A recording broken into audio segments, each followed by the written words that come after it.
નમસ્કાર મિત્રો, રતન સેવા ટ્રસ્ટ નરોડા દ્વારા આજે મોતીપુરાનું કામે અમારા ફેની અને જીયાના બર્થડે નિમિત્તે રોહિતભાઈ હસમુખભાઈ નારાયણદાસ મગરોડિયાના તરફથી આપણે એક દાદા અને દાદીને અનાજની કીટનું વિતરણ કરવામાં આવ્યું છે. એમને આપણો દાતા પરિવાર પણ મોતીપુરાનો છે અને આપણે જે ગામમાં આપી રહ્યા છે એ દાદા પણ મોતીપુરાના જ છે. દાદા, કેટલા વર્ષથી તમે અહીં રહો છો? 10 વર્ષથી રહું. 10 વર્ષથી રહો છો. તમે શું કામ કરો છો અત્યારે ગામમાં? મારે તો શ્વાસ બરોબર શ્વાસ ચડે અને મારા હમણાં 3 ઓપરેશન કરાય. હું તો કોમ તો કરતો જ નહીં. હાલમાં કોમ નહીં કરતો. ઓકે. આ ભાઈ જાય કોમ લાવીને ખાઈએ.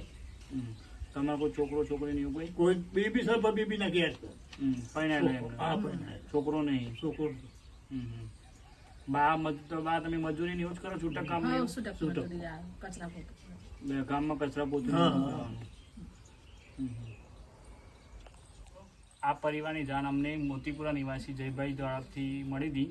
તમારા આસપાસ પણ આવી કોઈ પણ જાતની ઇન્કવાયરી હોય તો રતન સેવા ટ્રસ્ટ નરોડાનો સંપર્ક કરજો. જય શ્રી કૃષ્ણ.